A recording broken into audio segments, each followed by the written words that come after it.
Since childhood, I harbored a deep resentment toward my stunning younger sister. She always seemed to covet everything that was mine. I was constantly told, "You're the older sister. You should be patient." And despite following that advice, she ended up taking my husband away from me. To make matters worse, I was pregnant at the time. Now, after all she's done, she has the audacity to demand a grand celebration for herself. It's shocking and brazen. But I'm no longer alone. As a single mother, life has been incredibly challenging, but I've found my own strength and support. "Shall I lend you my husband?" she taunts, but honestly, I'm doing just fine on my own. My name is Taylor. At 29, I work as a librarian, with my jet black hair pulled back, a face rarely touched by makeup, and thick sense glasses perched on my nose. My freckles are my unique charm, though they're often overshadowed by my understated look. I'm simply an ordinary yet remarkable woman. In stark contrast, my younger sister Yasmin, just a year younger than me, is slender with fair skin, her beautifully curled hair always styled to perfection. With her expertly applied makeup and dazzling smile, she greets everyone with a charismatic American flair. It's hard to believe she comes from the same parents as me, given how strikingly beautiful and charming she is. Our parents showered her with adoration, the beauty who was loved by everyone. The disparity in the affection we received was glaring, and I found myself always in the background, yearning for their attention. Determined to make a difference despite my appearance, I threw myself into everything with relentless dedication. I poured my heart into my studies, convinced that while I couldn't change how I looked, I could transform my future through hard work. As a shy student with few friends, I spent my free time studying at home. And on weekends, while my classmates enjoyed their time outside, I was confined to my room, absorbed in my books. My relentless focus on academics paid off, and I earned a place at a prestigious, nationally renowned school. I hoped that Yasmin's disinterest in academics would finally give me a break from our constant competition. But to my utter disbelief, the following year, she was accepted into the same prestigious school. "You got into the same school as Taylor. You must have worked so hard. Not only are you beautiful, but you're smart too." Taylor barely made it in, especially with all the money spent on the tours. "Dad, don't say that. I just happened to study what was on the exam, that's all," my sister boasted with a smile directed at me. I was frozen, overwhelmed with a mix of joy and frustration. The thought of attending school with my sister again should have been exciting. But instead, I felt a deep sense of frustration and inadequacy.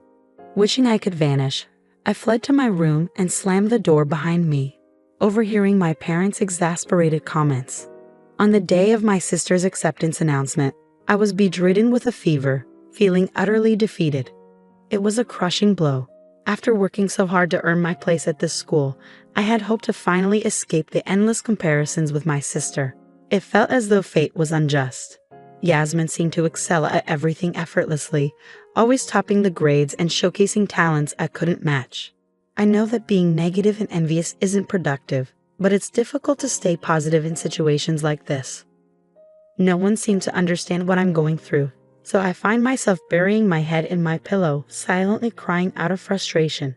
I can't help but feel a deep-seated resentment toward Yasmin. Since my beautiful and charming younger sister started high school, she quickly became the center of attention, with even rumors swirling about her potential modeling career. My own high school life, once filled with its own moments, took a turn for the worse as I faced teasing from the boys in my class. "Yasmin, isn't your little sister the one in the first year? You two don't look anything alike." "Give me a break. I'm always being compared to my sister," I'd retort, though those days felt like an endless struggle. I began to withdraw from others, feeling like I was living through a personal hell. As a naturally shy person, I isolated myself further, speaking only minimally in class and losing myself in my beloved books. Even when there were opportunities to connect with boys I had feelings for, I never had the courage to approach them. Meanwhile, my striking sister seemed to have an uncanny knack for navigating those social situations with ease, almost like a hawk spotting its prey. "Big sis, you're interested in that boy from the news club, aren't you?"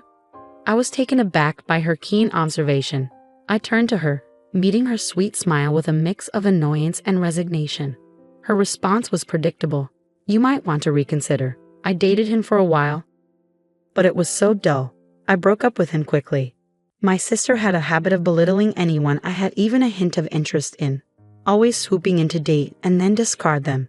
Her string of boyfriends seemed endless, yet no bad rumors ever followed her, likely because her charm and looks kept men enchanted despite her fickleness. If only I had her appearance, I could live more genuinely without causing hurt. Life felt so unfair. After graduating from high school, I finally enjoyed a period of peace, despite my sister following me to the same university. Fortunately, the campus was so large that our paths rarely crossed. Grateful for the chance to live independently, I took up our parents' offer and chose to attend a prestigious university. This was my opportunity to step out of my sister's shadow and embrace a new chapter in my life.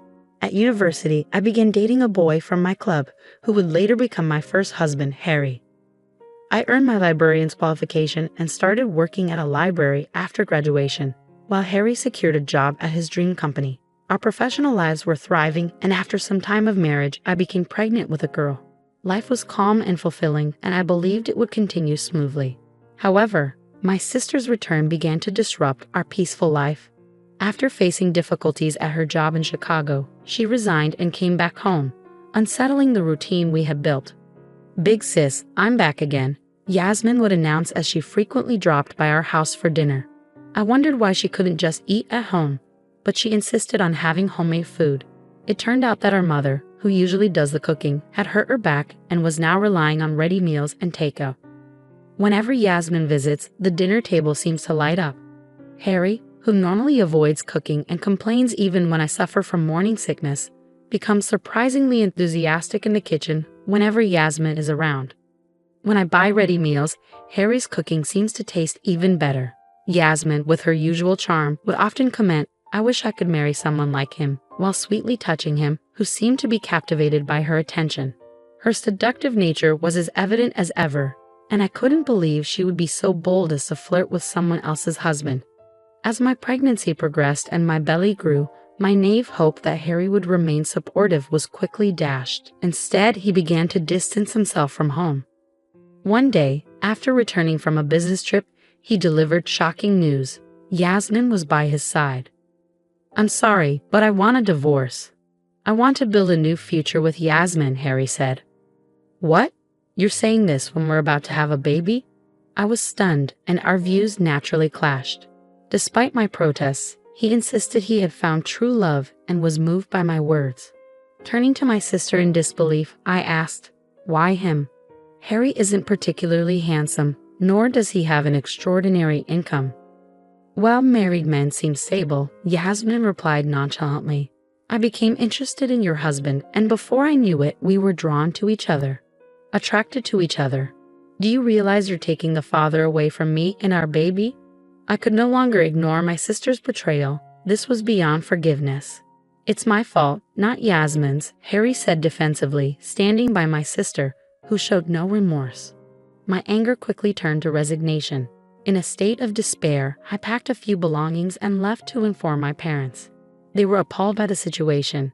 Despite their past favoritism toward my sister, they insisted I stay with them until I could return to work after the birth. The divorce from Harry was finalized without complications, and the following month, I welcomed my daughter into the world. 3 years had passed, and I was fortunate to remarry. Since divorcing Harry, my 3-year-old daughter, Amy, has bonded well with my new husband, and we've built a happy life together. Then, out of the blue, I received a call from my sister. "Hello, big sis. How are you? I actually have a baby now. I decided it would be easier to raise a child close to our parents, so I've moved back. Let's catch up soon." For 3 years, there had been no contact from her, neither with me nor with our parents. Now, she was reaching out as if nothing had happened, chatting cheerfully and offering no apologies. I was at a loss for words, surprised by her sudden and casual reappearance. Of course, prepare lots of gifts. Oh, and ask Mom and Dad to forgive me. It's been 3 years. They can't still be angry, she said abruptly before ending the call. To make matters worse, I later received a text from her that read, "I'll lend you my husband if you need." Since I've been estranged from my sister, I haven't mentioned my remarriage to her. She seems to think I'm still a single mother. As I sighed in frustration, my husband, Ted, came home after finishing work. He's aware of how my sister had taken my previous husband from me. When I told him that my sister was coming to the neighborhood, claiming it was to celebrate her baby's birth, he laughed in surprise. Your sister really has some nerve. If it were me, I'd be too guilty to show my face, Ted said with a hint of sarcasm, gently holding me from behind. She's always been like that, beautiful and getting away with everything. I've resented her many times, and the jealousy has never truly faded. It feels like the world really does favor those who are beautiful. Sensing my frustration, Ted offered a reassuring smile. Beauty is subjective, right? You once said an actor was handsome, but not everyone agrees. Your sister might be considered beautiful, but she's not my type. However, people who get to know her often find themselves charmed by her. I see. Then shall we go and greet her together? Ted suggested. What? I exclaimed in surprise, and Ted laughed heartily. There's nothing for you to worry about. The idea that I could be swayed by your sister is unthinkable. I'd even bet on it. Besides, if we talk things through and establish clear boundaries, it might actually work in your favor, he said, and his words struck a chord with me. He was right. I was tired of living in fear of my sister. Determined to clear my heart and confront the situation head-on, I resolved to meet her in person. On the appointed day, I arrived at the flat where my sister and her family lived. Ted was going to be a bit late due to work commitments. Welcome, big sis, Yasmin greeted me with a bright smile. My ex-husband Harry was also there, looking somewhat awkward. In the room, a tiny baby slept softly in a crib. Isn't he adorable? This child is proof of the love between Harry and me, she said nonchalantly, as if taking my daughter's father from me was of no consequence. Yasmin continued to boast about her happiness and how exceptional her child was. As usual, interacting with her was exhausting. Just being in the same space made me feel tense. By the way, big sis, where's your gift? Oh, did you forget to bring one? I suppose that's to be expected from a single mother with limited income, Yasmin sneered. Just then, I received a message from Ted. Actually, I'm not a single mother anymore. I was fortunate to remarry. My husband wanted to meet you and has arrived. He's even brought a gift. Should I invite him in? Really? I'm curious to meet your new husband, Yasmin said with genuine interest. She opened the front door, only to freeze when she saw Ted standing there. Taylor, sorry to keep you waiting. I got delayed picking up a gift and also had to fetch Amy from kindergarten, Ted said with a cheerful smile. Yasmin's face turned crimson as she softly muttered, Ted, is that you? Yes, that's right, I said. My current husband, Ted, was a classmate from high school. He was academically brilliant, handsome, and quite wealthy, coming from a prominent landowning family. Ted had always stood out in our class. We reconnected at a high school reunion, and after my separation from my previous husband, he pursued me with determination. My sister, who was also in high school at the time, had once tried to make a move on him, but it didn't work out. I can't believe Ted is now my brother-in-law. There's so much I want to catch up on. Can I have your number? Yasmin asked, her voice dripping with overly sweet charm. She acted without restraint next to Ted, despite her own husband, Harry, being present. Ted let out a deep sigh of annoyance. You haven't changed at all. Even if you look good on the outside, I can't stand a bothersome and frivolous woman like you. You're worlds apart from Taylor, Ted said sharply, directing a look of disgust at my sister as he handed over the present. The baby gift he chose was from a popular brand. It was striking how he, of all people, could treat my sister, who was often adored by everyone, with such coldness. I felt he might be the only one who truly values me over her.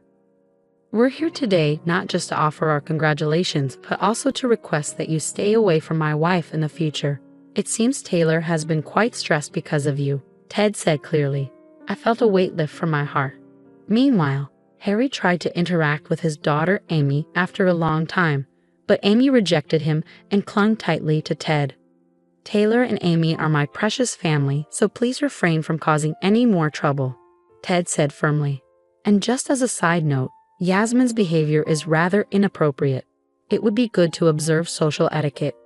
He then took my hand and our daughters, signaling it was time to leave. Wait just a minute, Taylor, Amy, Harry pleaded desperately. Yasmin, confronted with our indifferent response, turned pale. Ignoring them, we left my sister's flat.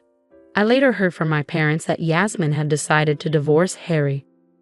It seems her remarriage to someone like Ted had really unsettled her. She compared Harry to Ted in terms of appearance, personality, and income, which led to a major argument. Yasmin returned home and made a flippant apology, but she still attempted to meet with Ted. It's clear she's clinging to some hope, but it's futile, as Ted has made it clear he dislikes women like her. On my husband's advice, I've completely severed all contact with my sister. After changing jobs, she had an affair with a married supervisor, which was discovered by his wife. Now my sister is being sued by the supervisor's wife. Despite her ongoing allure, it's clear that some parts of her remain unchanged. I can laugh off the stories about her because I'm deeply content with my own family. My husband and daughter bring me immense joy. Currently, I'm pregnant with our second child. My husband and daughter are eagerly anticipating the arrival of our new family member. My husband finds solace in gently rubbing my belly and often expresses how at peace he feels. We're all excited for our future as a family of 4. While physical beauty can influence one's path in life, relying solely on looks is undeniably challenging. I'm focused on personal growth and moving forward without comparing myself to others.